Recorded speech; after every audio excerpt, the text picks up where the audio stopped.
Okay, तो first है ना, अब बात करनी है हमें, वो है heat of combustion. First is heat of combustion.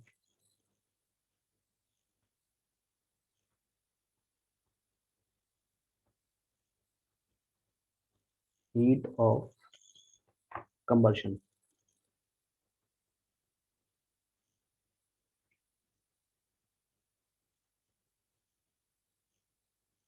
Heat of combustion क्या होता है कि जैसे मान लो किसी ऑर्गेनिक कंपाउंड को आप ऑक्सीजन की प्रेजेंस में हीट करते हो, तो हीट करने पर जो एनर्जी रिलीज होती है that is called what, heat of combustion. तो हम लिख सकते हैं the energy,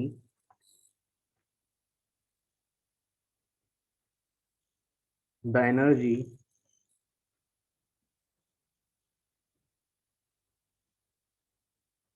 energy released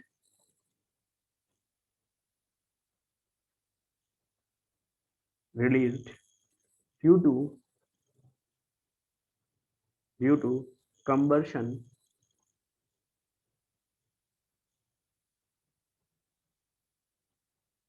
combustion is known as is known as heat of combustion, heat of combustion।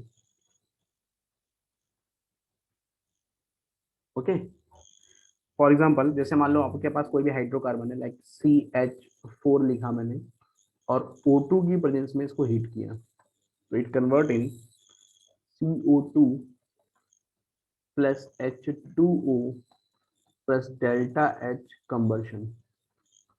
ठीक है, तो जो एनर्जी रिलीज हो रही है वही क्या कहलाएगी, आपकी हीट ऑफ कंबर्शन। अब यार हीट ऑफ कंबर्शन को हमें कैलकुलेट नहीं करना है, क्योंकि तो थर्मोडायनेमिक्स का कॉन्सेप्ट था। जब हमने आपको थर्मोडायनेमिक्स पढ़ाया था तो हमने बताया था इस बारे में, हीट ऑफ कंबर्शन के बारे में। ठीक है ना। अब हमें बात करनी है कंपैरेटिवली एनालिसिस की, कि किसमें हीट ऑफ कंबर्शन ज्यादा है और किसमें हीट ऑफ कंबर्शन कम होगा, इस तरीके से डिस्कशन करना है। तो सबसे पहले बात करते हैं केस फर्स्ट की।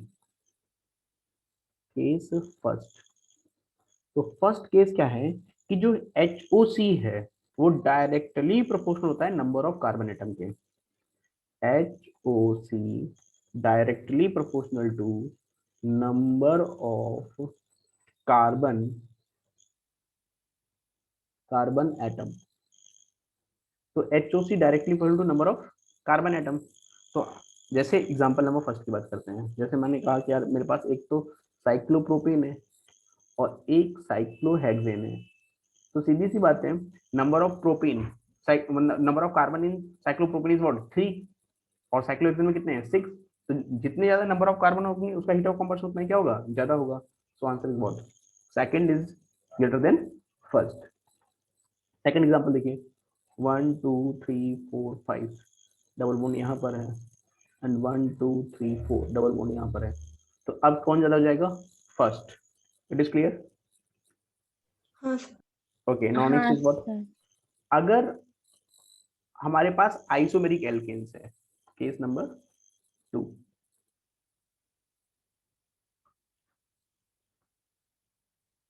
केस सेकंड क्या है, 4 isomeric alkenes,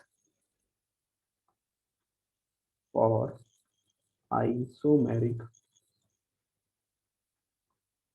मेरिक alkenes,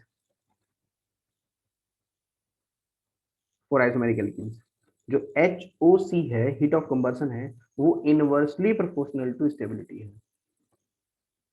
HOC inversely proportional to stability.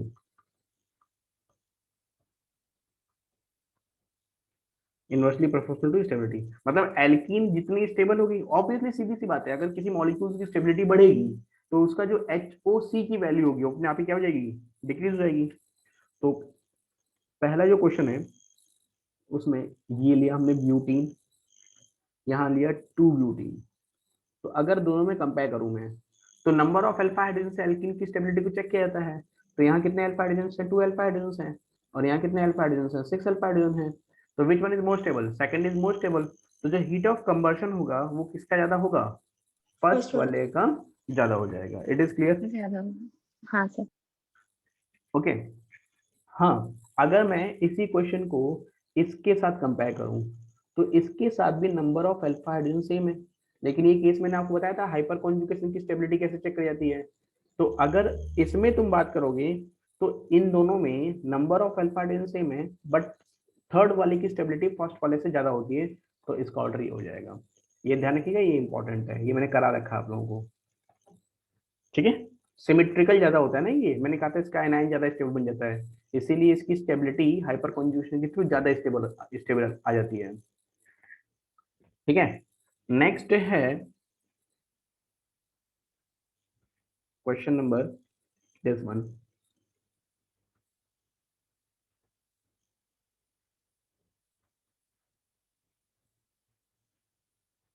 यहाँ डबल बॉन्ड है,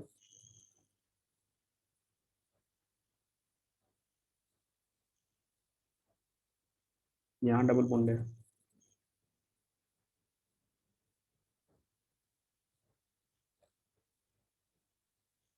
यहाँ डबल बॉन्ड है, और यहाँ डबल बॉन्ड है। अब पहले वाले को देखोगे तो पहले वाले में double bond single bond double bond, यानी कि इसके पास क्या है, रेजोनेंस। रेजोनेंस है। फर्स्ट वाले के पास क्या है, रेजोनेंस है। और रेजोनेंस मॉलिक्यूल को क्या बनाता है, स्टेबल। सेकंड वाले के पास रेजोनेंस नहीं है, लेकिन इसके पास नंबर ऑफ अल्फा हाइड्रोजन की बात करोगे तो 4 अल्फा हाइड्रोजन है इसके पास। क्लियर हाँ सर। है ना। और इसके बाद वाले की बात करोगे तो यहाँ 2 और यहाँ 3, यहाँ 4 plus, sorry 3 plus 2 5 alpha hydrogen इसके पास। It is clear. हाँ सर। ये 5 अल्फा हाइड्रोजन है इसके पास।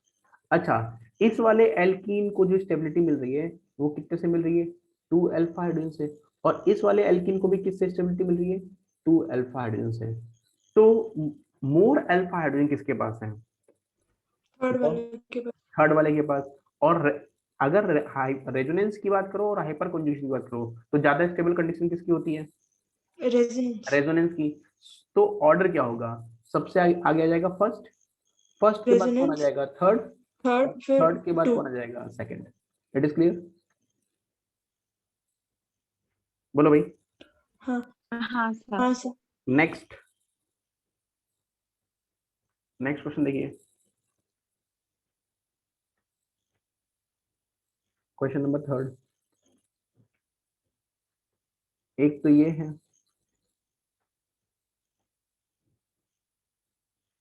ठीक है, एक ये मॉलिक्यूल्स है,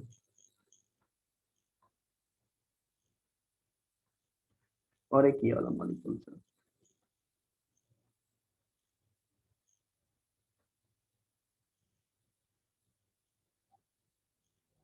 अब फर्स्ट वाले की बात करोगे तो इट इज एंटी एरोमेटिक। क्या है हाँ, ये, 4 पायरेट। एंटी एरोमेटिक है। ये क्या है, non aromatic. Non aromatic. But resonance है, बट रेजोनेंस है इसके अंदर। हाँ, और इसके पास क्या नहीं है, रेजोनेंस नहीं है। रेजोनेंस नहीं। No, अब बताओ सबसे ज्यादा स्टेबल कौन है, सेकंड वाला। सेकंड। सेकंड के बाद कौन आएगा, सेकंड के बाद थर्ड, फिर फर्स्ट। यस। स्टेबिलिटी की बात करोगे तो स्टेबिलिटी में second then third then first. तो बताओ HOC का ऑर्डर क्या होगा, बताओ। 1 देन 132। 132। क्यों, कि जो मॉलिक्यूल जितना स्टेबल होगा उसके HOC की वैल्यू उतनी क्या होगी, कम होगी। यस और नो। हाँ। Next question number 4। Question number 4 की बात करेंगे, this one and this one. तो नंबर ऑफ अल्फा हाइड्रोजन की बात करो तो इसके पास नंबर ऑफ अल्फा हाइड्रोजन कितने हैं, 1 अल्फा हाइड्रोजन। हाँ, और इसके पास कितने हैं, 3 + 2 5 alpha hydrogen. So which one is more stable, second वाला। इसके स्टेबिलिटी लिए में heat of second is more hydrogenation. Stable than first, और HOC में first is first is more greater than. Than second. It is clear. हाँ sir, एक बार आप पिछले को सकते कॉपी करना। हम्म हाँ हाँ, फर्स्ट 1 second.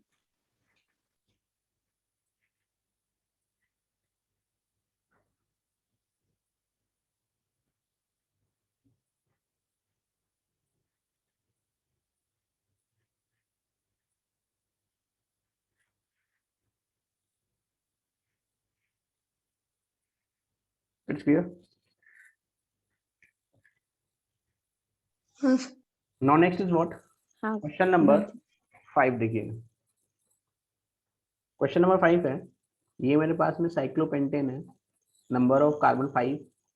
ये साइक्लोब्यूटेन है और एक मिथाइल लगा रखा है, नंबर ऑफ कार्बन 5. और ये प्रोपेन है बट 2 मिथाइल ग्रुप लगते हैं, नंबर ऑफ कार्बन 5. तो नंबर ऑफ कार्बन क्या है? सेम है. नंबर ऑफ कार्बन सेम है, तो यहाँ पर HOC का ऑर्डर क्या होगा? देखो यहाँ पर क्या है कि स्ट्रेन से आंसर दिया जाएगा. जिस मॉलिक्यूल्स में जितना ज्यादा स्ट्रेन होगा उस मॉलिक्यूल्स की स्टेबिलिटी उतनी ही क्या होगी? कम होगी. ये 5 मेंबर रिंग है, ये 4 मेंबर रिंग है, ये 3 मेंबर रिंग है. 5 मेंबर रिंग का स्ट्रेन कम होता है. एक्चुअल में स्ट्रेन का मतलब क्या होता है? ये जो बॉन्ड एंगल है ये 107 के अप्रॉक्स होता है.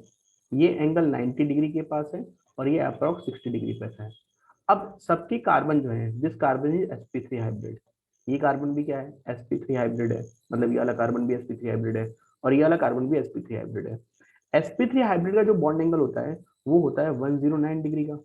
अब तुमने मॉलिक्यूल्स को 109 डिग्री से फोल्ड कराया कितने पर? 107 पर. इसको फोल्ड किया है 90 डिग्री पर और इसको फोल्ड किया है 60 डिग्री पर. तो स्ट्रेन जितना ज्यादा, मॉलिक्यूल्स की स्टेबिलिटी उतनी क्या होगी? कम. कम. और जितना मॉलिक्यूल्स की स्टेबिलिटी कम होगी, है ना, उसके HOC की वैल्यू उतनी क्या होगी? ज्यादा हो जाएगी. ज्यादा हो जाएगी. ज्यादा होगा. तो यानी कि यहाँ पर जो हम लोग, है ना, HOC का फैक्टर रखेंगे वो रखेंगे ring strain. Ring strain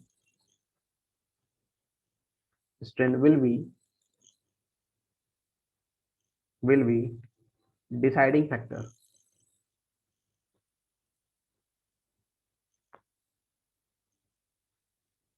deciding factor. ठीक है. और इसमें अगर हम बात करेंगे तो सबसे पहले बात करते हैं स्टेबिलिटी की.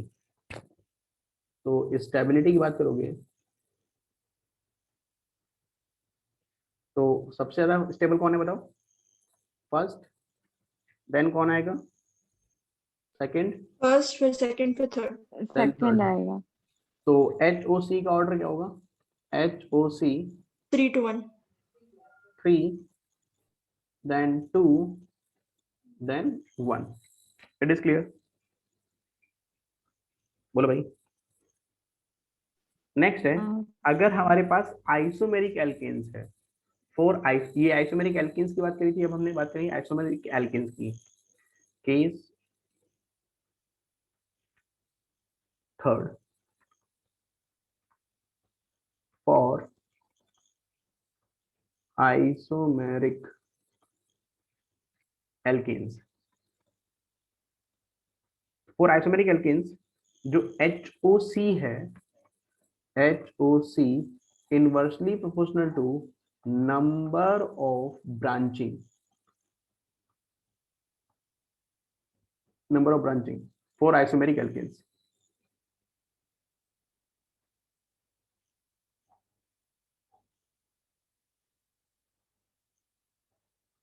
For isomeric alkanes.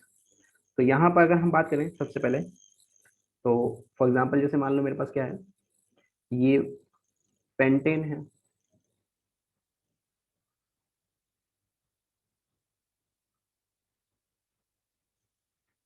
ये आइसोपेंटेन है,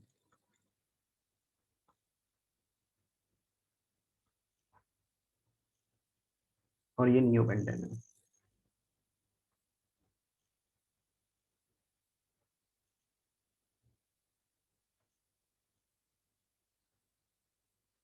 तो जितनी ज्यादा ब्रांचिंग होगी सरफेस एरिया कम होगा, तो उसके HOC की वैल्यू क्या हो जाएगी? कम हो जाएगी.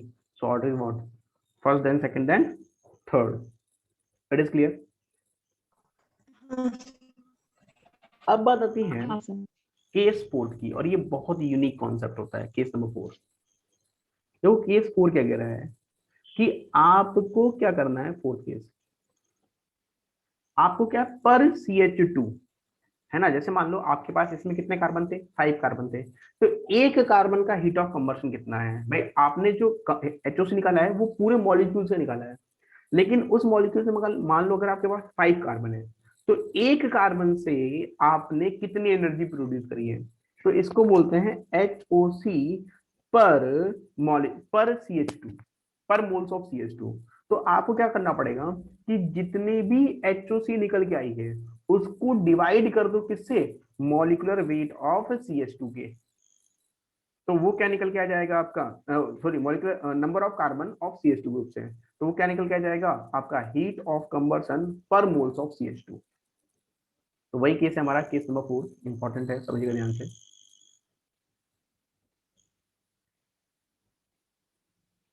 इफ HOC इज गिवन, ये गिवन करना पड़ेगा उसको, इज गिवन इन पर मोल ऑफ CH2, इन पर मोल ऑफ CH2, तो कैसे निकाला जाएगा, तो देखो तरीका क्या होता है, जैसे मान लीजिए हमारे पास पहला एग्जांपल है, ये हमारे पास में साइक्लोहेक्सेन, ठीक है ना, और ये मेरे पास में साइक्लोप्रोपेन है। तो अभी हमने कहा था कि यार HOC जो होता है ना वो directly proportional to number of carbon atom होता है, तो अगर मैं HOC का ऑर्डर लिखूंगा तो HOC बताओ किसका ज्यादा होगा, बोलो, फर्स्ट का ज्यादा होगा किससे, सेकंड से, लेकिन अगर आपको पर निकालना है तो Then आप, second would be more than one. Second would be more than the first हाँ one. HOC डिवाइडेड बाई पर CH2, तो पर CH2 कितने यहाँ पर 6 हैं, तो डिवाइडेड बाई 6 करना पड़ेगा फर्स्ट वाले को, है ना, तो उस केस में B की वैल्यू, सॉरी सेकंड वाले की वैल्यू फर्स्ट वाले से क्या हो जाएगी, ज्यादा हो जाएगी। ज्यादा होगा। क्लियर है भाई। हाँ सर। तो कैसे कैलकुलेट किया जाएगा कि जो भी HOC की वैल्यू है उसको number of moles of carbon से, है ना, आप क्या कर दोगे, डिवाइड कर दोगे। इट इज क्लियर,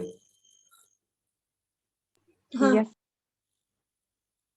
क्लियर है, ओके। अब बात करते हैं नेक्स्ट केस की, ठीक है, नेक्स्ट केस है heat of combustion, sorry heat of hydrogenation. अब बात करते हैं heat of hydrogenation, next thing, heat of hydrogenation.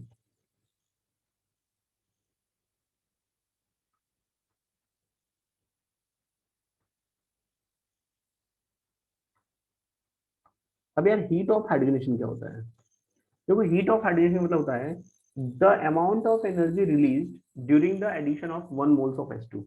देखो कोई भी अनसैचुरेटेड हाइड्रोकार्बन है तो वो क्या होना चाहता है, सैचुरेट होना चाहता है, तो अनसैचुरेटेड कोई भी मॉलिक्यूल्स अनसैचुरेटेड पे सैचुरेट हो जाता है तो वो अपनी एनर्जी को कम करता है। अब अगर तुम वो एनर्जी रिलीज कर रहे हो एडिशन ऑफ हाइड्रोजन से, तो उसका नाम क्या रखा जाएगा, हीट ऑफ हाइड्रोजनेशन। हम कह सकते हैं the energy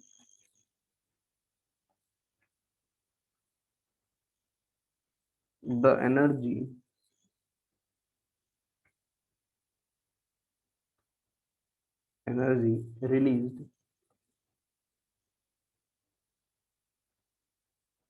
released due to due to catalytic hydrogenation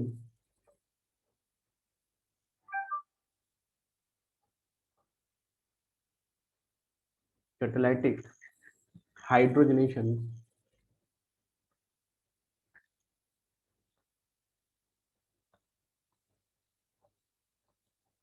hydrogenation is known as heat of hydrogenation,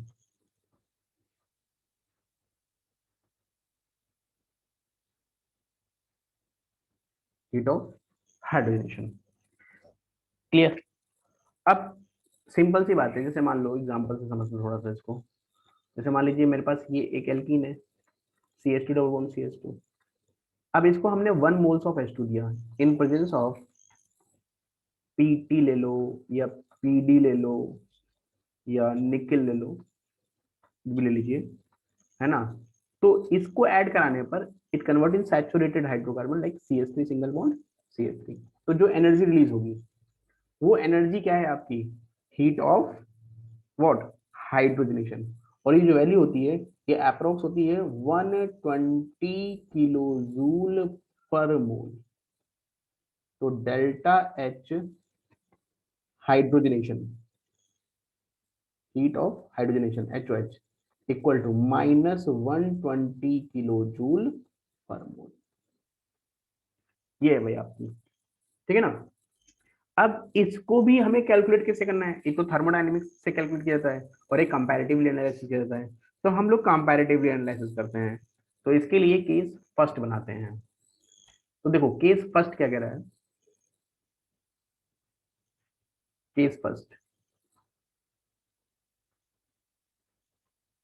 first क्या है कि हीट ऑफ हाइड्रोजनेशन, ठीक है, for isomeric alkenes, for isomeric alkenes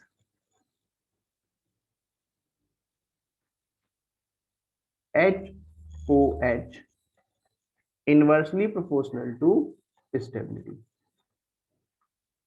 सही बात है, स्टेबिलिटी अगर ज्यादा होगी तो हाइड्रोजन को अटैच ही क्यों कराएगा वो, ठीक है। फॉर एग्जांपल जैसे मान लीजिए कि मेरे पास एक तो एल्कीन ये वाली है,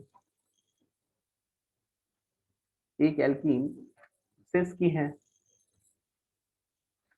ये इसको ट्रांस बना देते हैं और ये एल्कीन सिस कर देते हैं, ठीक है। तो स्टेबिलिटी कैसे निकाली जाती है भाई, अल्फा हाइड्रोजन से। तो यहाँ पर कितने अल्फा हाइड्रोजन से, 2 अल्फा हाइड्रोजन से। 2 यहाँ पर कितने अल्फा हाइड्रोजन से, 6 अल्फा हाइड्रोजन से। 6 और यहाँ पर भी 6 अल्फा हाइड्रोजन से। लेकिन सिस और ट्रांस में trans ट्रांस की स्टेबिलिटी ज्यादा होती है। तो सबसे ज्यादा HOH की वैल्यू किसके अंदर आएगी, फर्स्ट के अंदर। हाँ फर्स्ट के बाद कितना आएगी, थर्ड थर्ड के फिर अंदर। और थर्ड के बाद किसके अंदर आएगी, सेकंड के 2 अंदर। इट इज क्लियर और not, Okay, so got it. Okay. अच्छा अब एक और क्वेश्चन देखो इसके अंदर, बहुत ही इंटरेस्टिंग क्वेश्चन है। HOC जो HOH जो होता है, सॉरी HOH जो होता है वो डायरेक्टली प्रोपोर्शनल होता है किसके, नंबर ऑफ बॉन्ड्स के, नंबर ऑफ पाई बॉन्ड्स के। केस नंबर 2,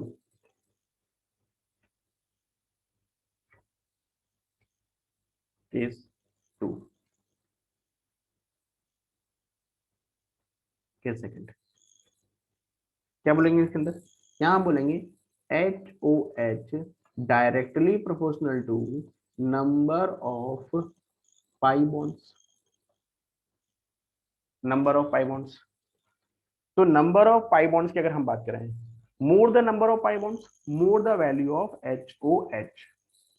फॉर एग्जांपल जैसे मान लीजिए कि हमारे पास क्या है,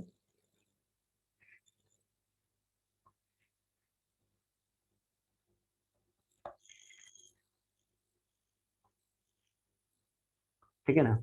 जैसे मान लीजिए क्वेश्चन फर्स्ट देखिए, यहाँ एक डबल बॉन्ड है और यहाँ 2 डबल बॉन्ड है। तो यार ऑब्वियसली सीधी सी बात है, जहां 2 डबल बॉन्ड होंगे वहां HOH की वैल्यू क्या होगी, ज्यादा हो जाएगी। यस और नो, क्योंकि एक डबल बॉन्ड की HOH की वैल्यू कितनी थी, 120। तो 2 की कितनी हो जाएगी, 240। इट इज क्लियर और नॉट, Yes, sir. ठीक है। लेकिन अब गेम समझिएगा ध्यान से, अब थोड़ा सा गेम थोड़ा सा टेक्निकल है यहाँ पर। टेक्निकल ये है कि एक क्वेश्चन देखिए पहले, ये एक क्वेश्चन है हमारे पास में कि एक मॉलिक्यूल सी है, एक मॉलिक्यूल ये है, एक मॉलिक्यूल ये है और एक मॉलिक्यूल ये है। और मुझे इसमें HOH का ऑर्डर देना है, HOH का ऑर्डर देना है। तो बताओ HOH का ऑर्डर क्या होना चाहिए, सोचो तो ध्यान से थोड़ा सा। तो हमने कहा यार जितना ज्यादा पाई 4 बॉन्ड्स होगा, हाँ एक सुनो, जितना ज्यादा है ना नंबर ऑफ पाई बॉन्ड्स होंगे उसके HOH की वैल्यू उतनी ही ज्यादा होगी।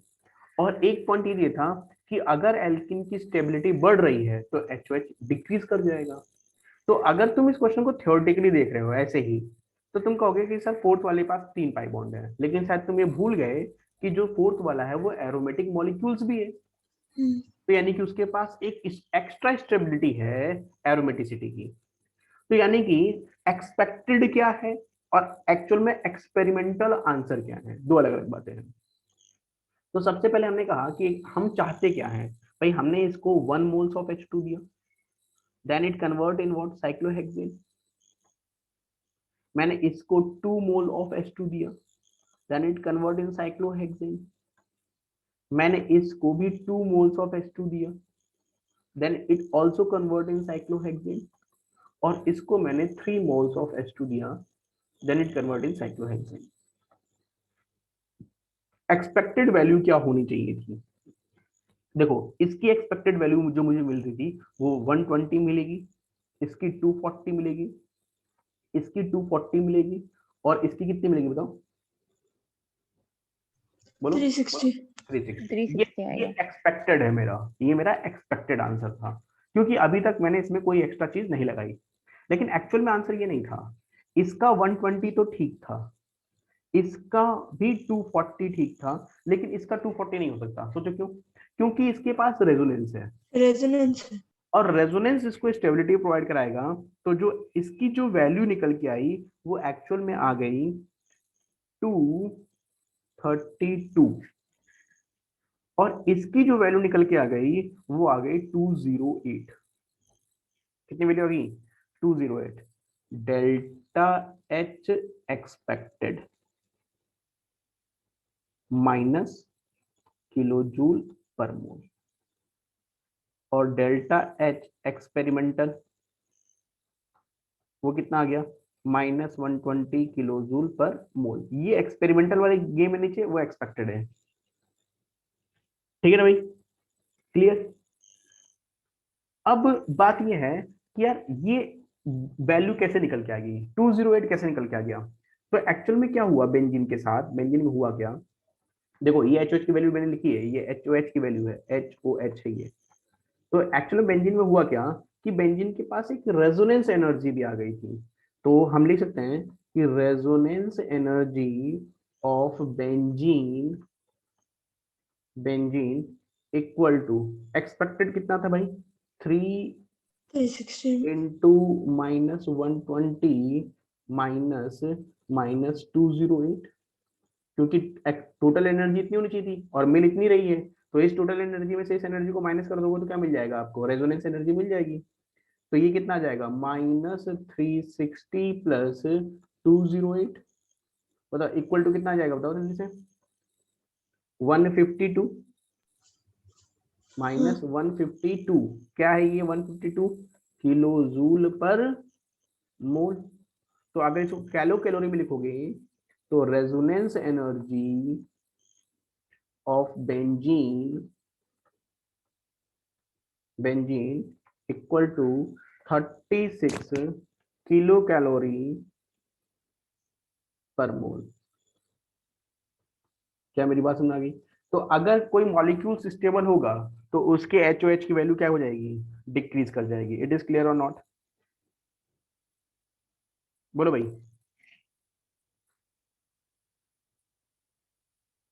अरे अरे सुनो, हाँ हाँ सर। ठीक है चलिए। अब बात करते हैं कि अगर हमें पर निकालना हो, मतलब एक पाई बॉन्ड का, जैसे बेंजीन में 3 पाई बॉन्ड को अपने ब्रेक किया था, लेकिन हम चाहते हैं कि एक का कितना निकला था। तो जो HOH आपके पास आ रहा है उसको डिवाइड करिए HOH ऑफ H2 मॉलिक्यूल्स। तो केस थर्ड देखिए ध्यान से,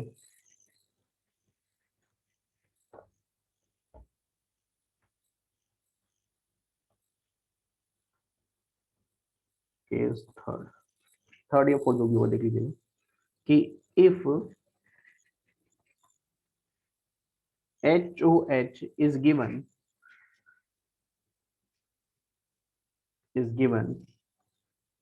in per mole of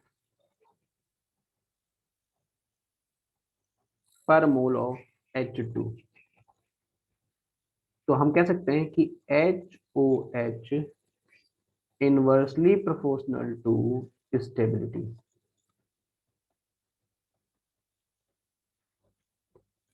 ठीक है, तो अगर आपको पर की बात करनी है तो यार आप देखिए पर वाले केस में देखिए, क्वेश्चन ध्यान से समझिएगा।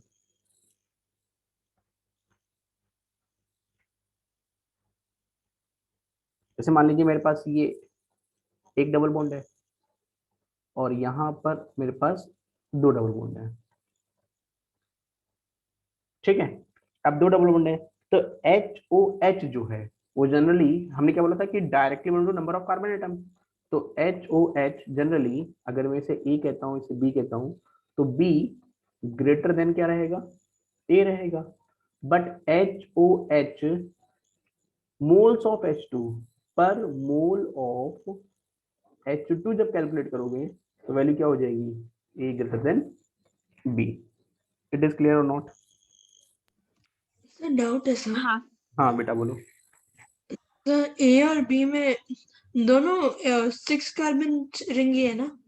हाँ दोनों 6 कार्बन रिंग है, लेकिन यहाँ पर एक डबल बॉन्ड है तो जो हाँ। जो भी HOH आएगा, जो भी HOH आएगा है ना, वो HOH मान लो मैंने X आ रहा है तो X डिवाइडेड बाई 1 करोगे क्योंकि एक ही पाई बॉन्ड है, 1 मोल्स ऑफ H2 होगा। और यहाँ हाँ। जो भी X आएगा, जो भी आएगा, जैसे मान लो 2X होना चाहिए तो 2X माइनस कुछ किस में निकल जाएगा, रेजोनेंस एनर्जी में, और फिर डिवाइडेड बाई भी क्या हो जाएगा, 2 हो जाएगा।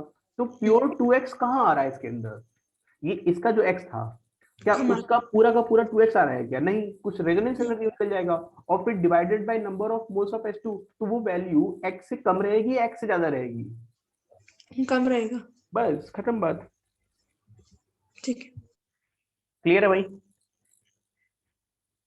हाँ सर, अगर आप वो जो हाँ बॉन्ड है डबल बॉन्ड बी में हाँ, उसको आप नेक्स्ट वाले पे शिफ्ट कर देंगे।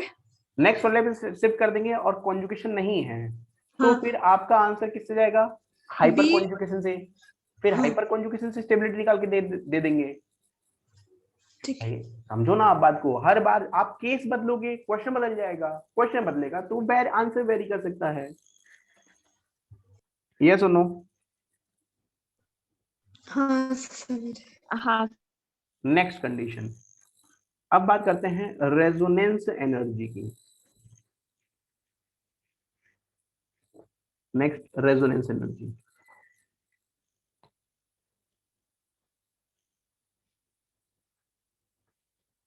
रेजोनेंस एनर्जी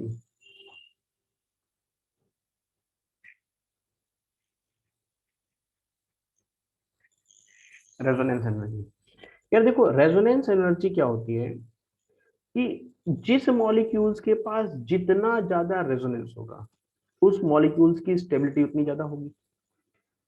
जब वो जितने ज्यादा रेजोनेटिंग स्ट्रक्चर फॉर्म करता है तो वो उतनी ही ज्यादा स्टेबिलिटी गेन करता है।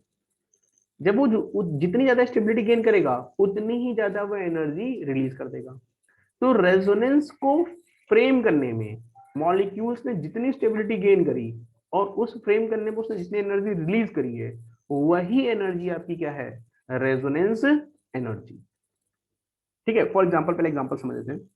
जैसे मान लो मेरे पास ये फिनॉल है, अब फिनॉल में नो डाउट रेजोनेंस होता है, ध्यान समझिएगा। फिनॉल में रेजोनेंस है, ऑक्सीजन के पास लोन पेयर है, अंदर जा रहा है आराम से, कोई दिक्कत नहीं है। अच्छा, अगर तुम फिनॉल से H प्लस आयन को निकाल लो, मैंने फिनॉल से H प्लस आयन को रिलीज कर लिया, हटा दिया, अब मैंने इसको बना दिया फिनॉक्साइड आयन। और फिनॉक्साइड आयन बनाने के बाद मैंने इन दोनों का कंपैरिजन किया तो फिनॉक्साइड आयन का जो रेजोनेंस है ना, जो इसका डीलोकलाइजेशन है नेगेटिव चार्ज का, क्योंकि इसमें जब रेजोनेंस कराओगे तो ऑक्सीजन के ऊपर पॉजिटिव चार्ज आएगा, इसमें रेजोनेंस कराओगे तो ऑक्सीजन के ऊपर पॉजिटिव चार्ज नहीं आएगा। तो जो फिनॉक्साइड आयन है ये ज्यादा इफेक्टिव है ना, डीलोकलाइज कर रहा है इसका नेगेटिव चार्ज। तो इसकी स्टेबिलिटी भी क्या होगी, ज्यादा होगी। तो हम कह सकते हैं more effective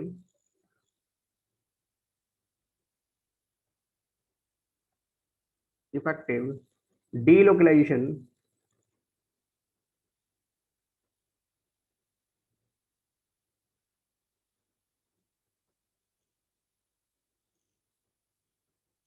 delocalisation so more stable. और जितना ज्यादा स्टेबल उतनी ही ज्यादा क्या आएगी, इसकी रेजोनेंस एनर्जी आएगी। तो अगर मैं इसको ग्राफ पे प्लॉट करूं,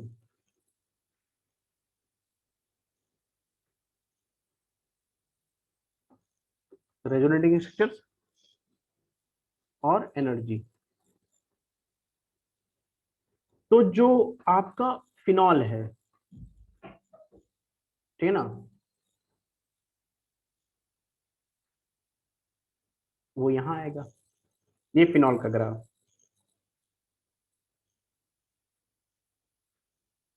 ठीक है। और ये फिनॉक्साइड आयन,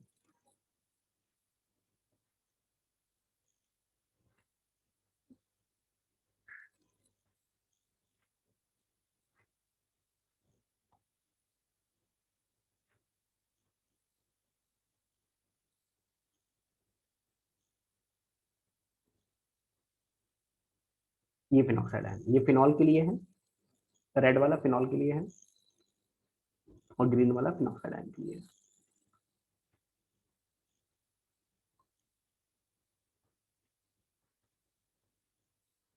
फिनॉल,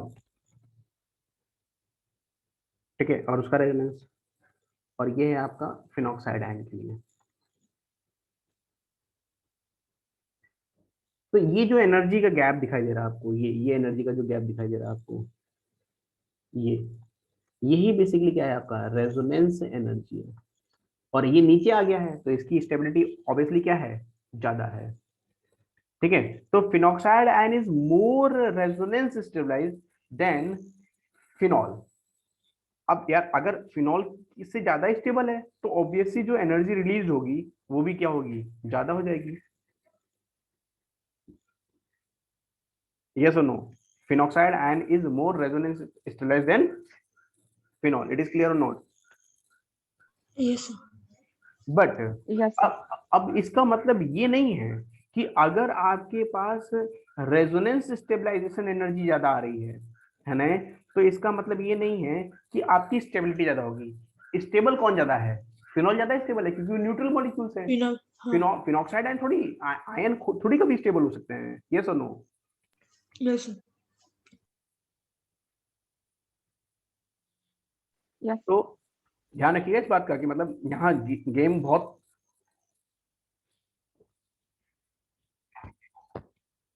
यूनिक है। तो आप चाहो तो मैं इसके लिए स्टेटमेंट लिख देता हूँ।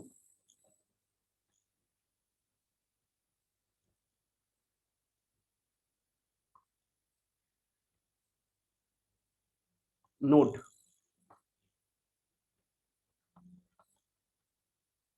ध्यान रखिएगा, phenoxide ion is more resonance stabilised than phenol.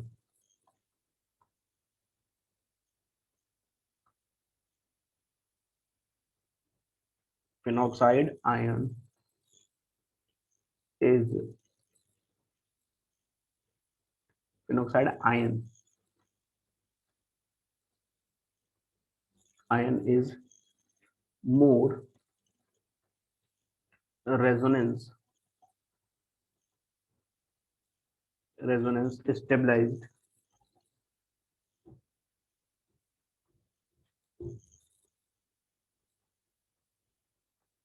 Stabilised than phenol, ठीक है। But but phenol is phenol is more stable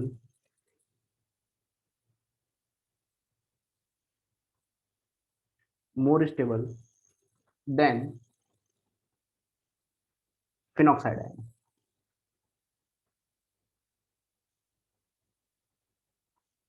then phenoxide ion.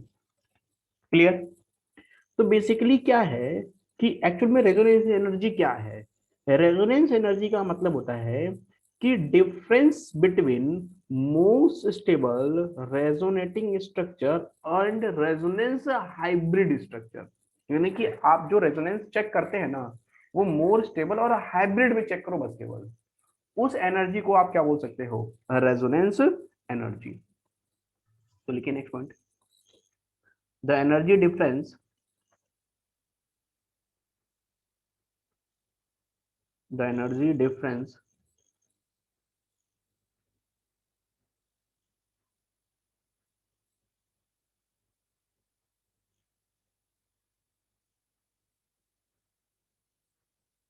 the energy difference between most stable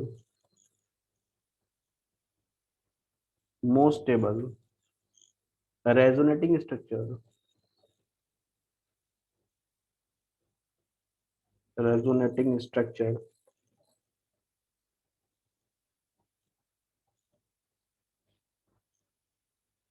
and resonance hybrid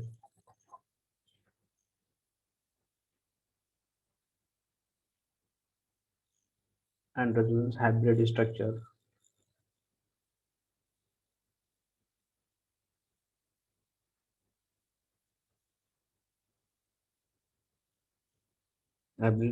is called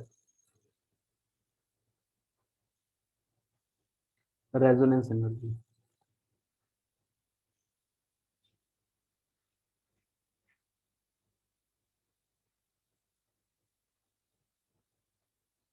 It's called resonance energy. ठीक है भाई? तो basically आपको हमेशा resonance energy किसके बीच में डिफरेंस देखना है? रेजोनेटिंग स्ट्रक्चर्स और रेजोनेंस हाइब्रिड के बीच का जो एनर्जी गैप होता है, वही बेसिकली क्या आपकी रेजोनेंस एनर्जी है। तो हम कह सकते हैं resonance energy directly proportional to resonance stability. रेजोनेंस एनर्जी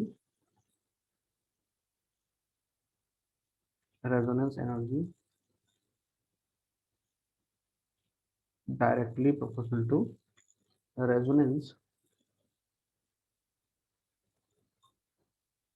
stability।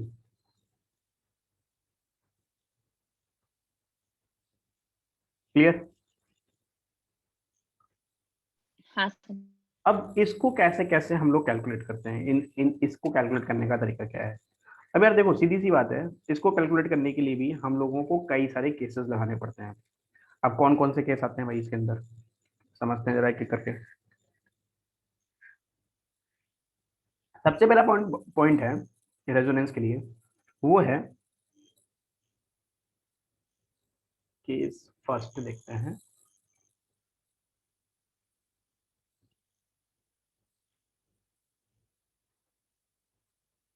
केस फर्स्ट क्या है? रेजोनेंस एनर्जी जो है वो सबसे ज्यादा होती है एरोमेटिक मॉलिक्यूल्स की, देन नॉन एरोमेटिक की, then anti aromatic. Clear? Question देख लीजिए, जैसे एक केस ये वाला है,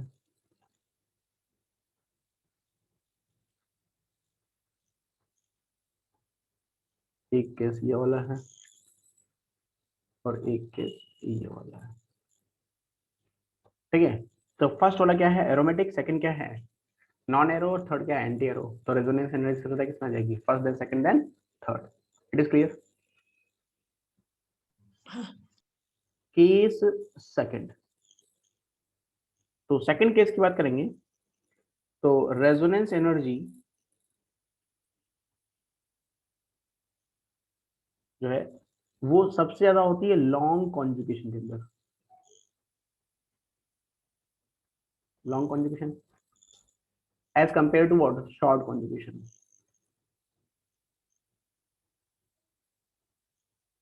मतलब जितना बड़ा कॉन्जुगेशन होगा मॉलिक्यूल्स की स्टेबिलिटी उतनी ही ज्यादा होगी। फॉर एग्जांपल, जैसे मान लीजिए कि यहाँ डबल बॉन्ड है और ये इसके पास कॉन्जुगेशन है और एक कॉन्जुगेशन यहाँ पर है। तो अगर दोनों में कंपेयर करोगे आप तो इसका कॉन्जुगेशन यहाँ से लेकर के यहाँ से यहाँ से यहाँ से यहाँ तक है और इसमें कॉन्जुगेशन सिर्फ कहाँ से कहाँ तक है, यहाँ तक बस। तो ये शॉर्ट कॉन्जुगेशन हो गया भाई, ये शॉर्ट कॉन्जुगेशन हो गया। वो क्या है, लॉन्ग कॉन्जुगेशन है। तो which one is more stable? हम क्या First. कहेंगे, first one is more stable, मतलब that means more resonance energy. It is clear और not? Yes, sir. Case number third.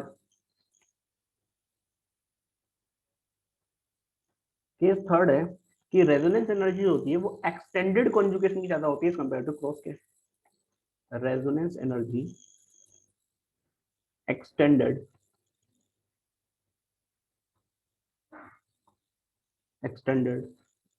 conjugation is greater than cross conjugation। तो यहाँ पर क्या game होता है, जैसे मान लीजिए कि एक तो ये कहानी है और एक ये कहानी है। तो बेसिकली क्या है कि जो सेकंड वाला है वो एक्सटेंडेड है और फर्स्ट वाला क्या है, क्रॉस है। तो रेजोनेंस एनर्जी किसकी ज्यादा होगी, एक्सटेंडेड की ज्यादा होगी। Next case number fourth.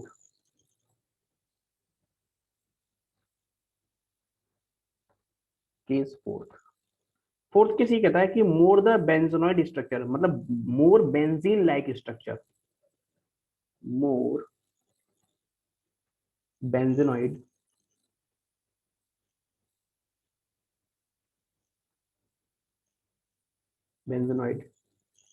structure, more the benzonoid structure, that means benzene like structure,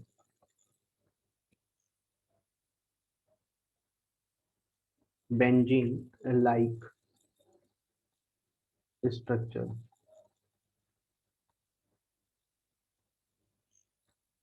more will be the resonance energy।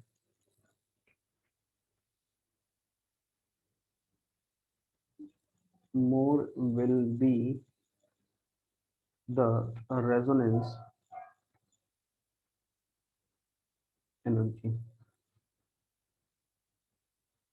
more will be the resonance energy। for example, जैसे इसकी जो resonance energy है, जैसे मान लो ये एक बेंजीन रिंग है, फिर ये नॉन बेंजोनाइड स्ट्रक्चर आ गया और फिर ये बेंजोनाइड स्ट्रक्चर आ गया, ठीक है।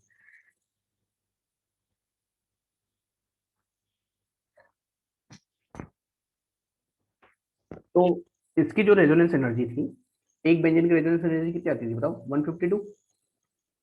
हाँ तो 152 इंटू 2 इक्वल टू कितना बताओ, -304 -304 किलोजूल पर मोल, किलोजूल एनर्जी आ गई। और अगर मान लीजिए इसकी बात करें, ये पूरा का पूरा एक सिस्टम मान लिया जाएगा और ये नॉन बेंजोनाइड स्ट्रक्चर हो गया, तो ये पूरा का पूरा एक सिस्टम है, यहाँ दो अलग अलग सिस्टम होते हैं। तो इसकी जो रेजोनेंस एनर्जी आती है वो कितनी आती है, -297 किलोजूल।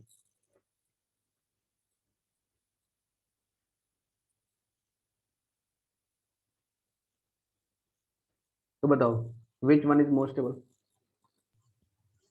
सेकंड वाला। Second one will be more, sir. Sir वो मेरे को पॉइंट समझ नहीं आया, आपने बोला एक सिस्टम का। देखो ये एक अलग सिस्टम है, ये एक अलग सिस्टम है, ये एक बेंजोनेट का केस अलग है, ये एक बेंजोनेट का केस अलग है ना। दोनों बेंजीनिंग अलग अलग इंडिविजुअल्स है, अलग अलग है, और ये पूरा का पूरा एक सिस्टम है। और रेजोनेंस एनर्जी ज्यादा जिसमें होगी उसी की तो स्टेबिलिटी ज्यादा होगी। तो रेजोनेंस एनर्जी ज्यादा किसमें आ रही है, फर्स्ट वाले में।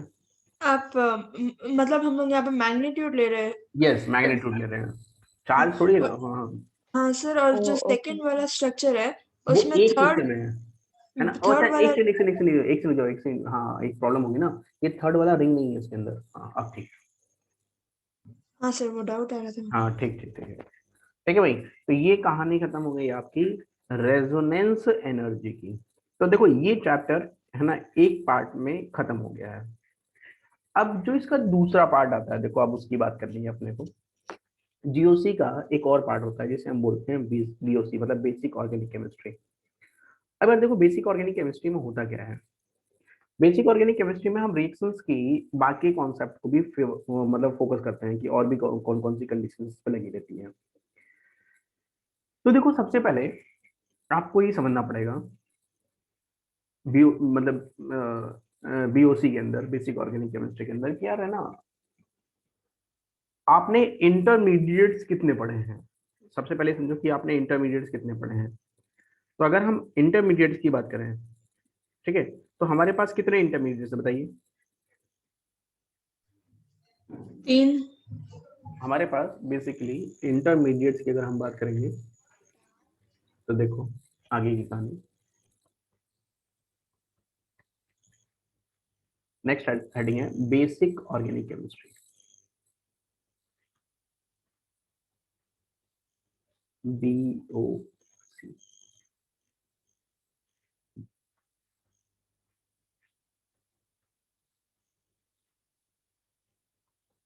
बेसिक ऑर्गेनिक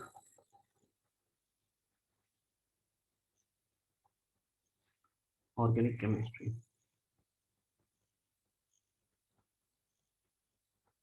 देखो अगर तुम बेसिक ऑर्गेनिक केमिस्ट्री की बात करोगे तो सबसे पहले आपको समझना पड़ेगा कि यार हमने इसमें जो गेम स्टार्ट किया था वो सबसे पहले हमने बात करी थी कि इंटरमीडिएट्स की। इंटरमीडिएट्स की, ठीक है ना। तो इंटरमीडिएट में मेरे पास एक तो था कार्बोकेटाइन, एक था कार्ब एनायन, एक था फ्री रेडिकल। इसके अलावा होता है कार्बीन, नाइट्रीन और बेंजाइन। ये 3 और है ना इंटरमीडिएट्स होते हैं, ठीक है ना। तो जनरली जो मैंने आपको बताया था वो फर्स्ट 3 बताए थे। अच्छा फर्स्ट 3 ही मैंने क्यों बताए थे, एक्चुअली फर्स्ट 3 बताने का रीजन सिर्फ इतना था। फर्स्ट 3 इसलिए बताए थे क्योंकि फर्स्ट 3 को बना लेते हैं हम लोग आसानी से, वो बहुत आसानी से दिख जाते हैं, है ना, बना लेते हैं उनको हम लोग, ठीक है ना। और बाकी जो होते हैं ना यार वो रिएक्शंस में इतनी आसानी से फ्रेम नहीं होते हैं, वो मतलब इतनी आसानी से दिखते दिखते नहीं है हम लोगों को, ठीक है। तो फर्स्ट 3 की अगर हम बात करें तो फर्स्ट 3 में है ना ये कार्बोटाइन था। इसके पास है ना टोटल नंबर ऑफ इलेक्ट्रॉन जो होते थे वो 6 इलेक्ट्रॉन होते थे, तभी तो ये इंटरमीडिएट था, इलेक्ट्रॉन डेफिशिएंट था। ये इलेक्ट्रॉन रिच होते थे, इलेक्ट्रॉन रिच, इसलिए अनस्टेबल हो जाते थे। इसके पास 7 इलेक्ट्रॉन्स थे, इसके पास 6 इलेक्ट्रॉन्स होते हैं, इसके पास भी 6 इलेक्ट्रॉन्स होते हैं, और ये भी इलेक्ट्रॉन रिच होता है, इलेक्ट्रॉन रिच होता है, ठीक है ना। अच्छा अब इसमें एक और गेम समझो। जो पहला वाला है आपके पास, इसको नंबर और ऐड कर देते हैं इसके अंदर, अभी ऐड कर देते हैं। ये क्या है, बेसिकली sp2 होता है। This is sp3, sp2। अब यहाँ गेम अलग होता है, यहाँ sp भी होता है और sp2 भी होता है। ये sp2 होता है। अब यहाँ पर भी गेम अलग होता है, ये sp2 होता है, sp2 होता है, और साथ में ये एरोमेटिक भी होता है। दोनों बातें हैं, एरोमेटिक होता है। अब मन करता है कि सर ये एरोमेटिक कैसे है, तो बेसिकली प्रॉब्लम क्या है कि ये जो कार्बन होता है ना, ये वाला कार्बन, ये बेसिकली क्या होता है कि ये कार्बन sp2 हाइब्रिड होता है ना कि sp। क्योंकि जो तीसरा पाई बॉन्ड बना है, दूसरा पाई बॉन्ड बना है ना, ये बेसिकली बहुत ज्यादा अनस्टेबल होता है, तभी तो ये इंटरमीडिएट है। तो ध्यान रखेंगे इस पॉइंट का कि this carbon is sp2 hybrid, not sp hybrid. अब इस केस को अपन समझते हैं। तो पहले है ना इंटरमीडिएट के बारे में, तो पहले 3 केस के बारे में तो अपने को दिक्कत थी नहीं है, तो अपने को अपन जानते ही थे। फर्स्ट जानते हैं, सेकंड जानते हैं, थर्ड जानते हैं, फोर्थ हमारे लिए नया है, फिफ्थ नया है, और सिक्स्थ नया है। तो पहले मैं आपको है ना फोर्थ और सिक्स्थ के बारे में, क्योंकि फोर्थ और फिफ्थ एक जैसे ही है, तो मैं आपको फोर्थ और सिक्स्थ के बारे में डिटेल से समझाता हूँ। पहले सबसे पहले बात करते हैं है ना कार्बीन्स की, या कार्बीन्स क्या होती हैं, ठीक है। तो इंटरमीडिएट में 3 इंटरमीडिएट हम लोग जानते थे और 2 इंटरमीडिएट हम थोड़ा सा यहाँ आकर के डिस्कस कर रहे हैं। तो सबसे पहला पॉइंट है कार्बिन।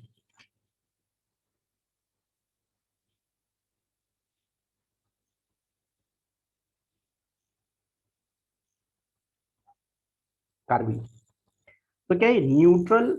कार्बिन एक तो क्या होता है न्यूट्रल होता है, neutral and electron deficient, electron deficient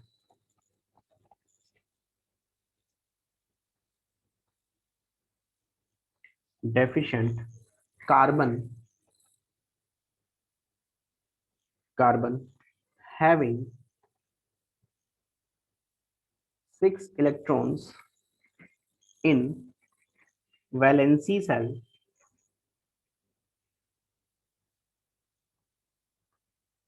valency cell is called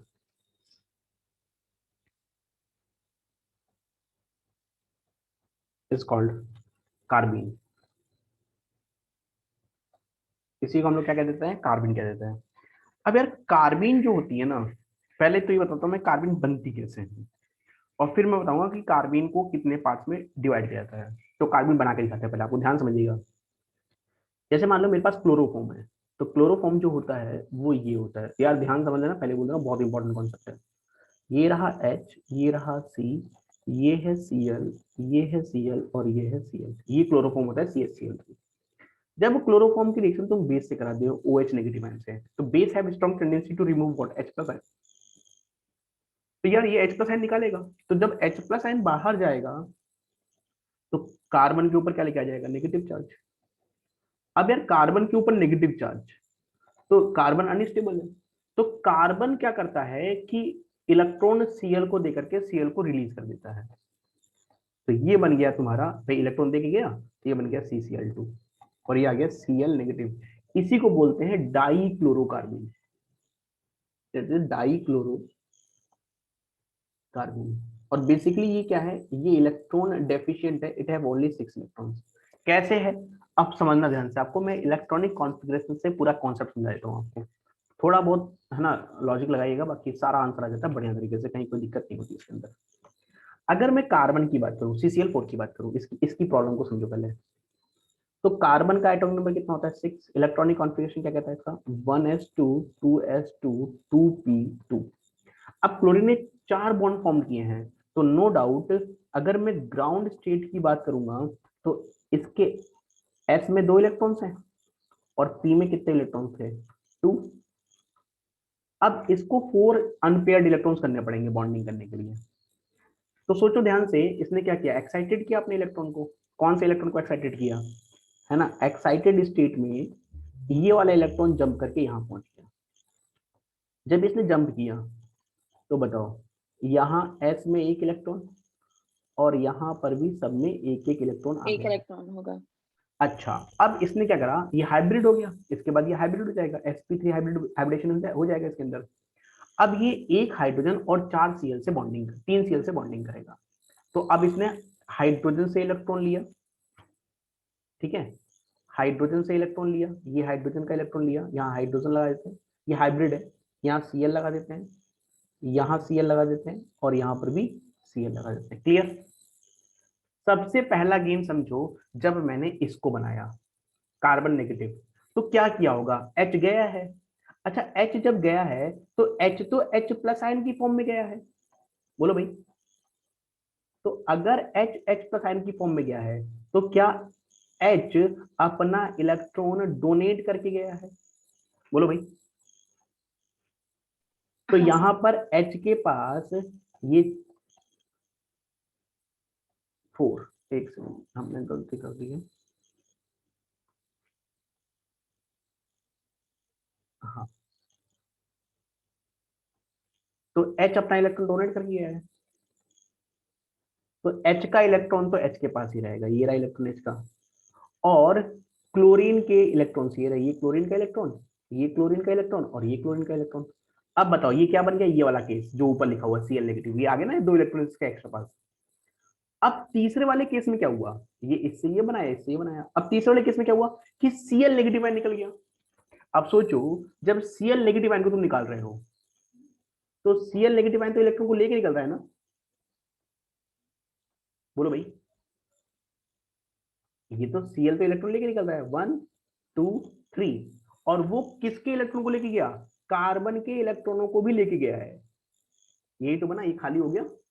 हाँ, 2 इलेक्ट्रॉन्स। और अब बताओ टोटल नंबर ऑफ इलेक्ट्रॉन कितने दिखाई दे रहे हैं कार्बन के पास, बताओ भाई। 6 हाँ इलेक्ट्रॉन। सर 6 होगा। तो ये समझ में आ गया आपको, ये बन गई कार्बिन आपकी। तो कार्बिन बेसिकली क्या है, इंटरमीडिएट है, इलेक्ट्रॉन डेफिशिएंट है। ये सुनो, अरे यार ये सुनो। हाँ अब सर। अब अगर तुम इसको इस स्थिति को ध्यान से देखो तो ऐसा नहीं लग रहा कि यार ये हुंस रूल को है ना फॉलो ही नहीं कर रहा है। भाई हुंस रूल क्या कहता था कि इलेक्ट्रॉनों की पेयरिंग तब तक नहीं होगी जब तक जब तक सभी। सारे फिल नहीं होंगे। तो ये क्या है, अब कार्बिन दो कैटेगरी की, एक तो कार्बिन ये जो मैंने आपके सामने रख रखी है, एक क्या होता है कि थोड़ी देर बाद ये इलेक्ट्रॉन यहां से जम करके यहां पहुंच जाता है। तो वो कैसा दिखाई देगा आपको, वो स्ट्रक्चर आपको ऐसा दिखाई देगा। ये रहे आपके पास में है ना इलेक्ट्रॉन्स 1, ये आ जाएगा आपके पास में 1 2 3 और 4। ये है ना, ये ऐसे रहेगा और एक ये हो जाएगा। तो अभी भी 6 इलेक्ट्रॉन्स हैं, लेकिन ये हुंस रूल को फॉलो करते हैं। तो जो कार्बिन होती है ना वो दो कैटेगरी में कन्वर्ट हो गई। अब दो अलग अलग कार्बिन का नाम रखा गया। ऊपर वाली जो कार्बिन थी उसको बोला जाता है सिंगलेट कार्बिन, और जो नीचे वाला कार्बिन है ना उसे बोला जाता है ट्रिपलेट कार्बिन। अब वो नाम कैसे आया है वो अभी मैं बता देता हूँ आपको। यहाँ पर भी कितने इलेक्ट्रॉन्स हैं, 6 इलेक्ट्रॉन्स। इसका नाम क्या रखा गया, सिंगलेट।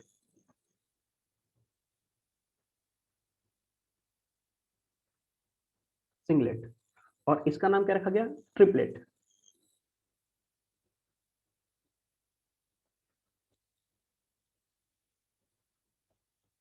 ट्रिपलेट। अब ये इसका क्या कॉन्सेप्ट है, अब इसको समझते हैं थोड़ा सा डिटेल से। तो अब यहाँ हम लिखेंगे, याद रखिएगा इस डायग्राम को, अभी इसी डायग्राम से बाकी चीजें मैं एक्सप्लेन कर दूंगा, ठीक है।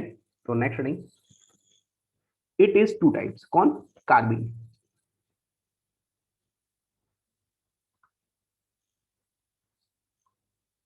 कार्बिन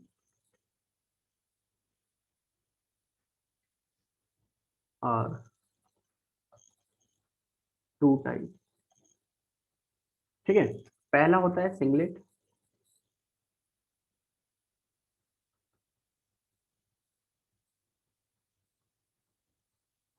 और दूसरा होता है ट्रिपलेट।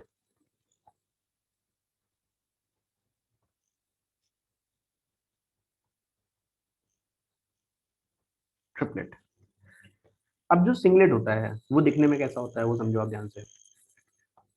सिंगलेट जो होता है उसमें क्या होता है, कार्बन का एक ऑर्बिटल वैकेंट होता है, पूरा खाली होता है, और दूसरे वाले में एक इलेक्ट्रॉन साथ रहते हैं। यही तो था, बताओ भाई।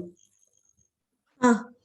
और ट्रिपलेट वाले में क्या होता है कि कार्बन के दोनों ऑर्बिटल्स में एक एक इलेक्ट्रॉन होते हैं। बोलो ये सुनो, ये सुनो। तो बेसिकली जो सिंगलेट कार्बिन होती है वो आपकी sp2 हाइब्रिड होती है, और जो ट्रिपलेट कार्बिन होती है वो sp हाइब्रिड होती है। इसीलिए देखो मैंने ऊपर जब लिखा था इंटरमीडिएट के बारे में तभी मैंने वहां पर हाइब्रिडेशन क्लियर कर दिया था कि यहाँ पर दो कहानी होती है, sp और sp2। जो sp होता है वो ट्रिपलेट होता है, जो sp2 होता है वो सिंगलेट होता है। It is clear. Okay sir. Okay. अब और कॉन्सेप्ट समझिए कि ना अगर ये sp2 है तो बताओ ज्योमेट्री कैसी होगी इसकी, ट्राइगोनल प्लेनर। ये सुनो,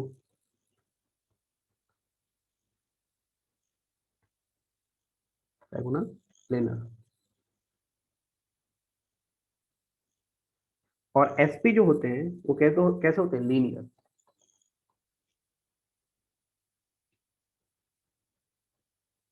linear. Next point, both the electrons of lone pair,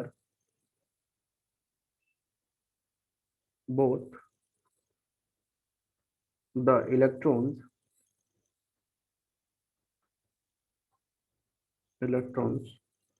of lone pair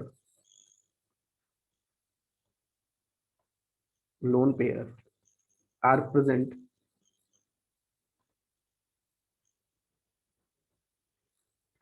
in same orbital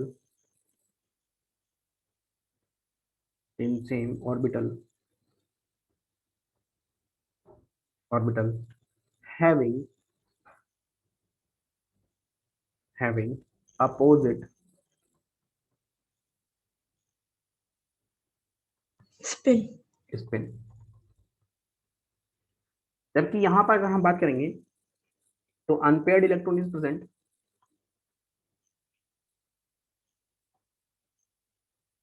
unpaired electrons are present in different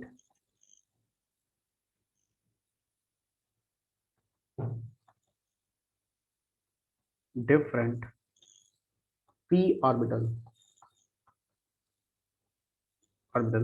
having same spin,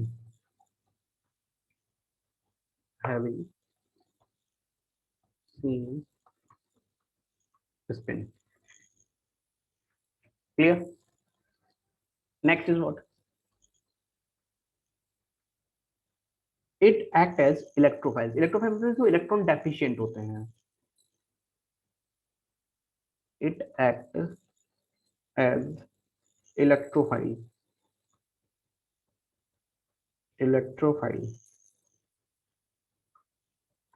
okay. it act as biradical मतलब जिसमें electrons अलग अलग होते हैं। it act as biradical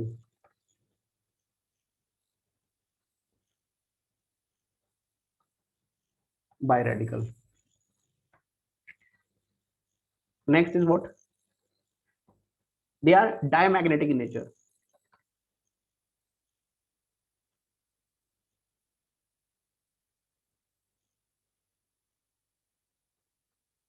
diamagnetic in nature, they are paramagnetic in nature।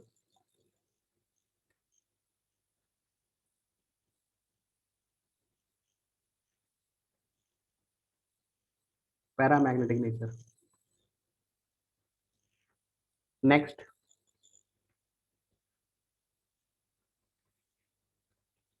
it does not follow Hund's rule। does not follow Hund's rule।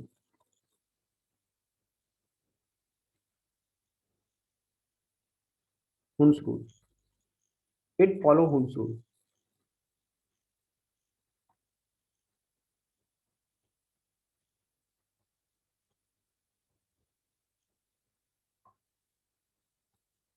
Hund's rule। अब बात आती है कि नेमिंग कैसे होती है। भाई सिंगलेट ट्रिपलेट नाम कैसे दिया जाता है? तो वो दिया जाता है स्पिन मल्टीप्लिसिटी से। Spin multiplicity,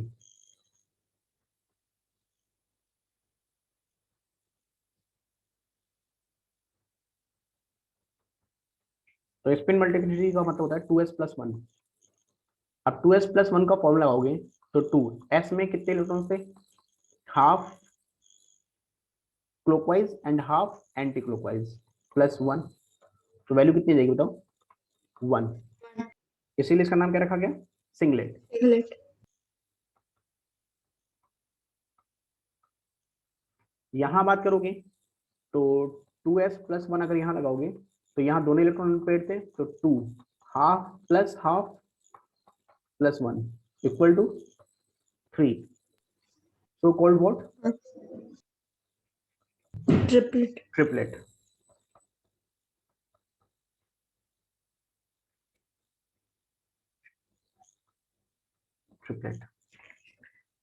clear? जनरली है ना, ट्रिपलेट कार्बिन ज्यादा स्टेबल होती है क्योंकि वो हुंस रूल को फॉलो करते हैं और अनपेयर्ड होते हैं, है ना। और सिंगलेट कार्बिन जो होती है ड्यू टू, है ना, less repulsion between bond pair और लोन पेयर रिपल्सन, है ना, एंड इट फॉलो व्हाट हुनसूल। तो जनरली कौन सी कार्बिन ज्यादा स्टेबल है? ट्रिपलेट। या तो हम इस पॉइंट को भी लिख देते हैं, नोट डाल करके।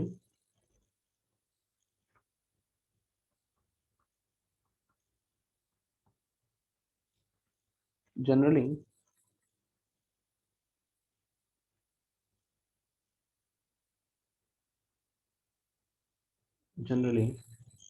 Triplet carbon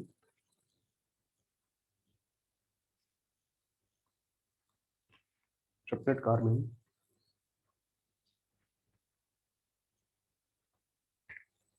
is more stable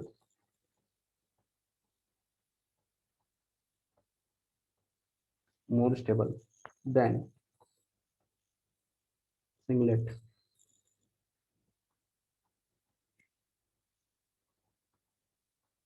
Singlet carbene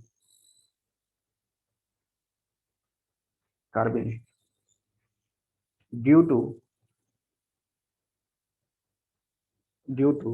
less repulsion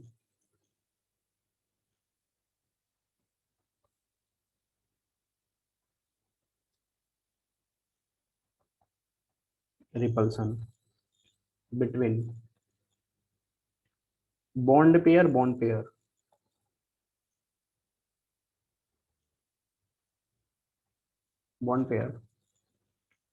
bond pair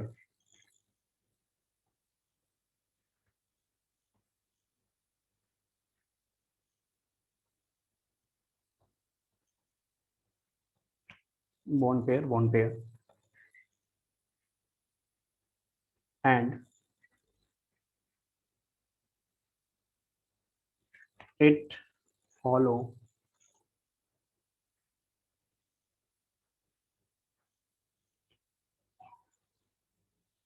the Hunsul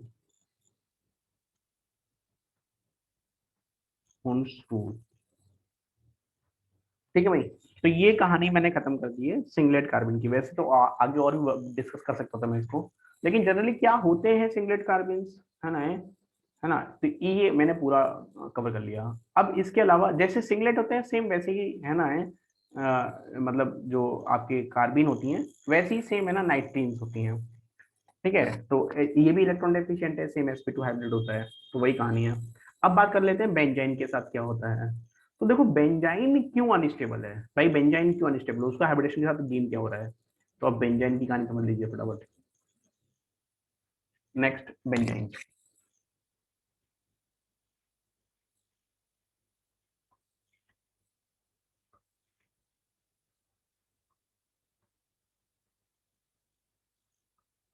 देखो बेंजाइन में क्या होता है कि बेंजाइन क्यों अनस्टेबल है। बेसिकली बेंजीन की अगर तुम बात करो ना, तो बेंजीन का स्ट्रक्चर जो होता है वो ऐसा होता है।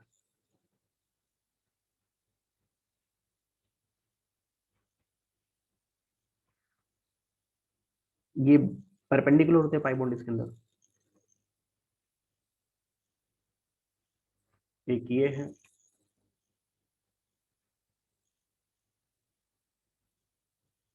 एक ये है, और एक ये है। ठीक है, तो यहां पर डबल बॉन्ड है।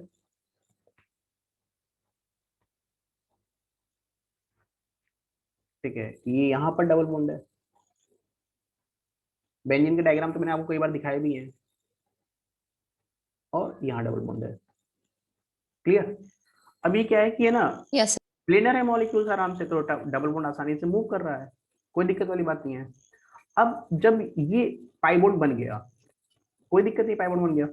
अब क्या है कि इस पाई बॉन्ड के बाद जब बॉन्डिंग बन जाती है तो मॉलिक्यूल्स कैसा हो चुका होता है, हाइब्रिड हो चुका होता है। तो जनरली अगर मैं इसका एक और डायग्राम बनाऊं, तो इसका जो दूसरा डायग्राम है वो देखो आप ध्यान से पहले। जैसे मान लो ये बेंजीन रिंग बनाते हैं,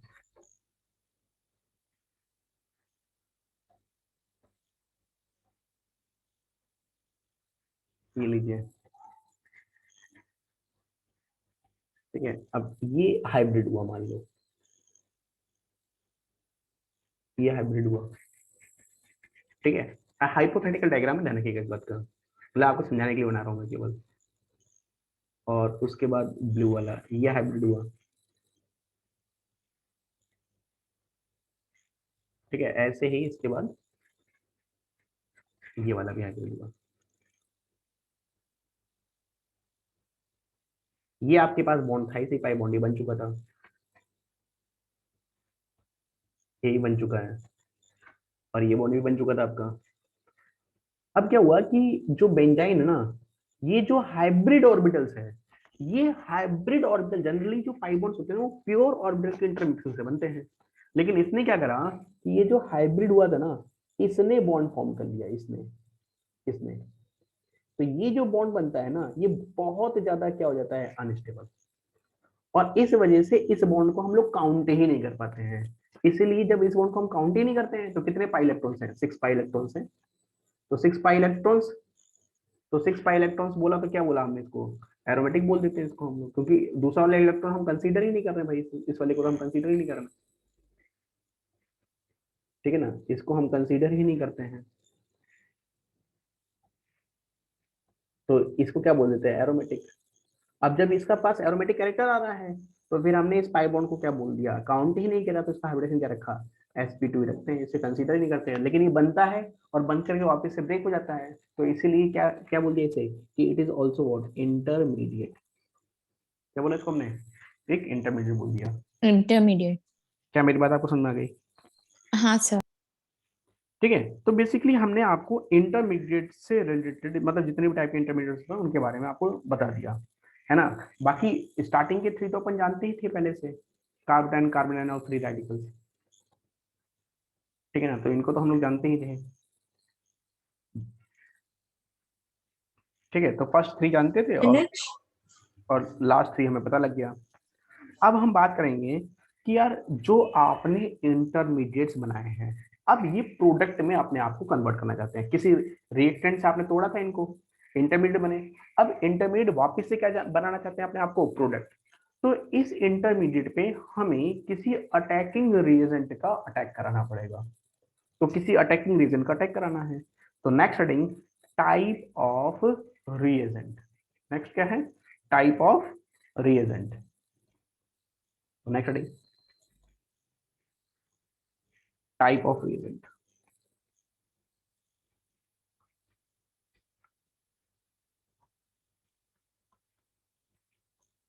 टाइप ऑफ रिएजेंट।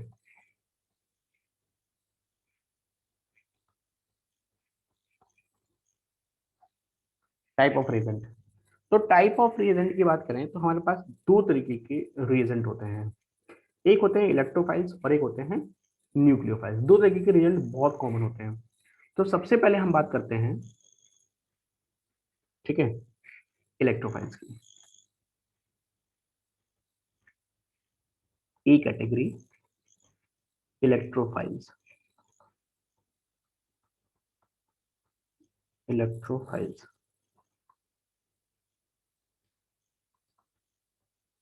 इलेक्ट्रोफाइल्स या इलेक्ट्रोफिलिक रिएजेंट। इलेक्ट्रोफिलिक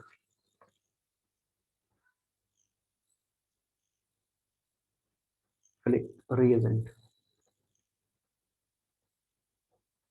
तो इलेक्ट्रोफाइल्स वो होते हैं बेसिकली जो इलेक्ट्रॉन डेफिशिएंट होते हैं, जिनका ऑक्टेट इनकम्प्लीट होता है, या जो इलेक्ट्रॉन पर अटैक करते हैं, that is electron lover species is known as what, electrophiles.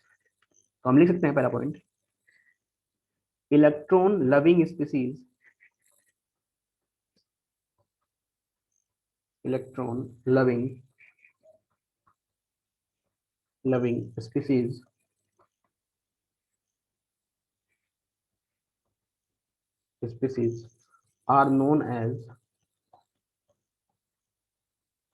are known as what, electrophiles. Electrophiles, okay, that means electrophiles are electron deficient. Electrophile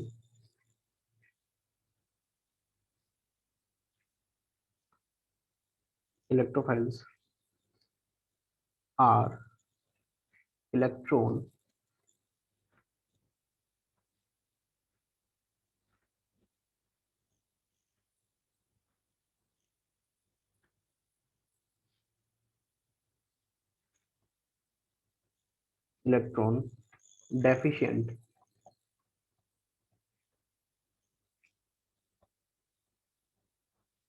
deficient compound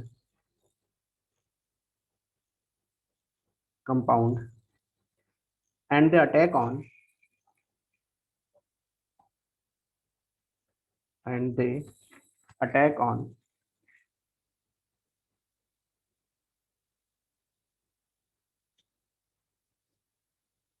electron rich center, electron rich center, electron rich centre पर attack करता है। अब basically इनको हम identify कैसे करेंगे, इनको पहचानेंगे कैसे, ठीक है ना। तो सबसे पहला जो कॉन्सेप्ट है, सबसे पहला जो तरीका है पहचानने का, ठीक है, वो है फर्स्ट कि इलेक्ट्रॉन डेफिशिएंट होंगे तो पॉजिटिव चार्ज होगा इसके ऊपर। तो सबसे पहले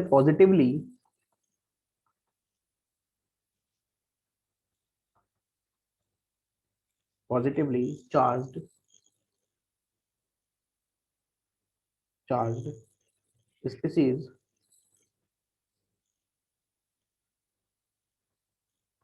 species are electrophiles।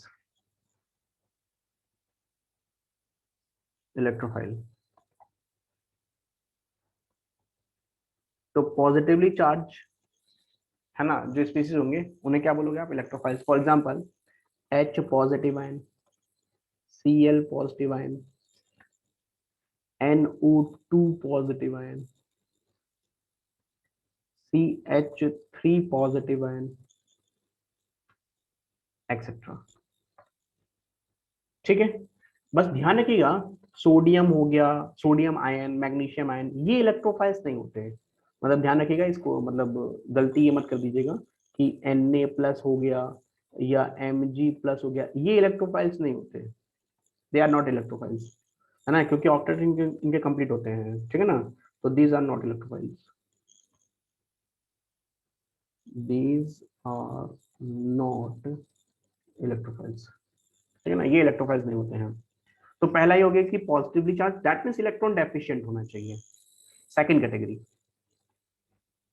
Second category में अगर आप बात करोगे तो न्यूट्रल, मतलब उनके ऊपर चार्ज नहीं होगा बट ऑक्टेट इनकम्प्लीट होगा, ठीक है। नेक्स्ट है the compound in which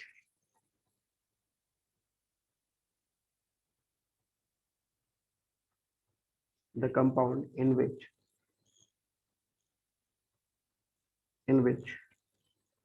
the octet of central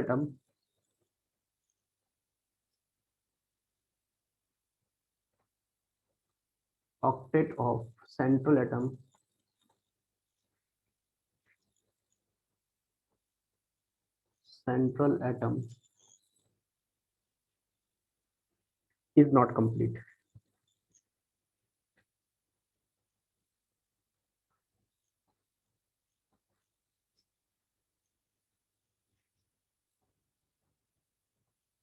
okay, for example BF3 6 electrons होते हैं, AlCl3 6 इलेक्ट्रॉन्स, AlCl3, BCl3,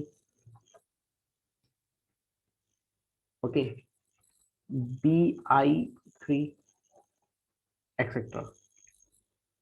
इसके अलावा कार्बीन, वो भी इलेक्ट्रॉन डेफिशिएंट है, नाइट्रीन इलेक्ट्रॉन डेफिशिएंट है, डाइक्लोरोकार्बिन इलेक्ट्रॉन डेफिशिएंट है, क्लोरोफ्लोरोकार्बिन इलेक्ट्रॉन डेफिशिएंट है। तो they are also what, electrophiles.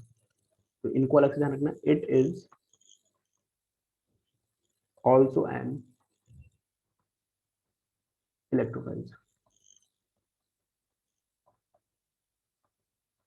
ये भी किसकी तरह वर्क करेंगे, इलेक्ट्रोफाइल्स की तरह वर्क करेंगे। क्लियर।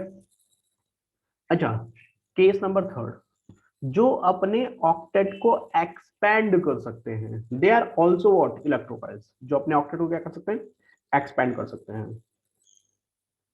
ठीक है, the compound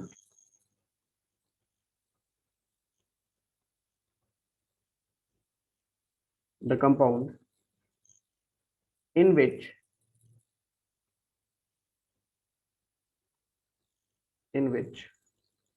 element can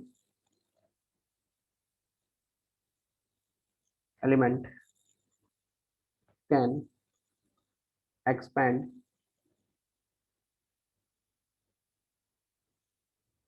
its octet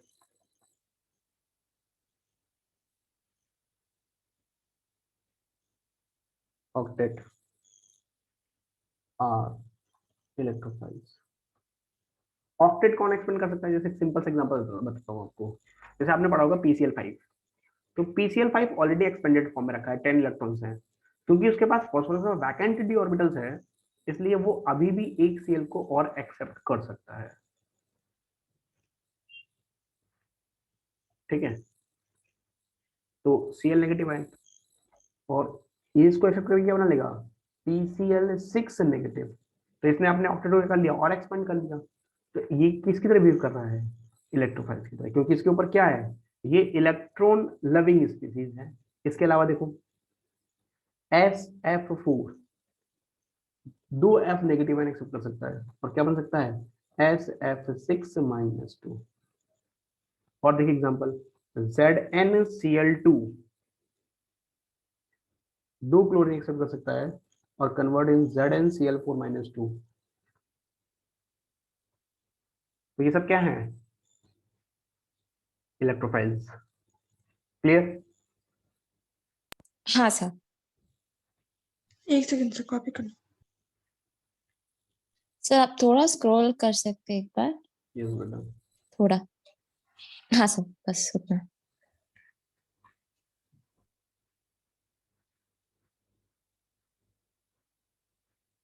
sir आप स्क्रॉल डाउन कर सकते हैं, थोड़ा देखना था नीचे का भी। हाँ सर।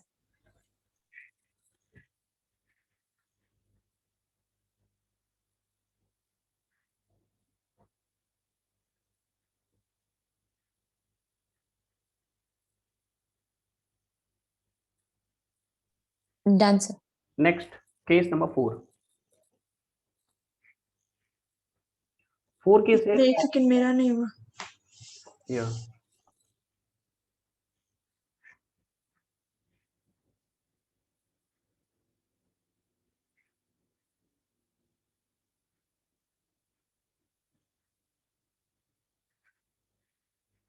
हाँ next, sir.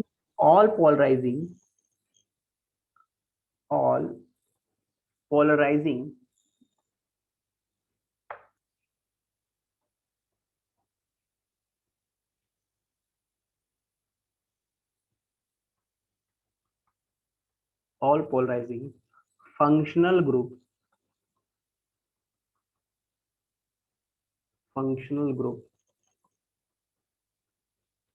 are electrophiles as well as nucleophiles। जितने भी पोलराइजिंग ग्रुप्स होते हैं वो दोनों के तरह काम कर जाते हैं। For example SO2 SO3 CO2 RCHO RC triple bond N etcetera. अब ये कैसे दोनों की तरफ वर्क कर जाते हैं, जैसे मान लो CO2 की बात करते हैं, तो C double bond O double bond O।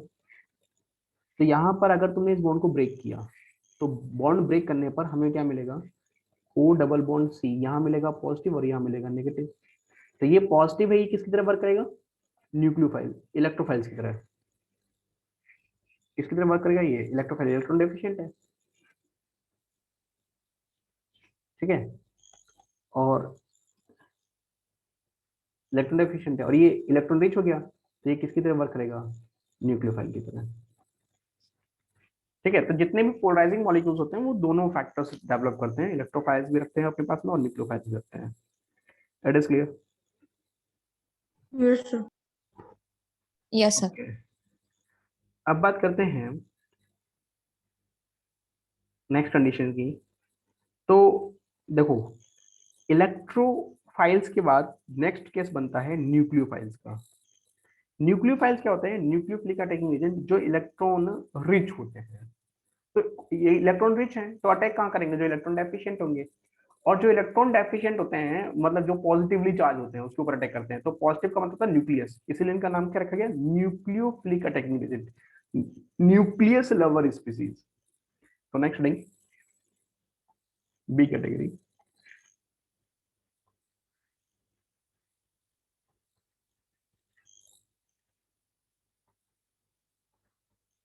B category nucleophilic या न्यूक्लियोफाइल्स रीजेंट।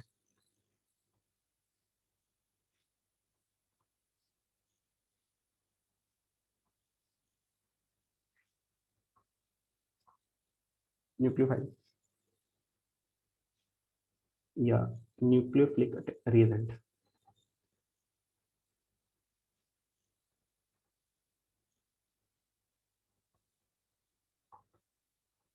Nucleophilic reagent.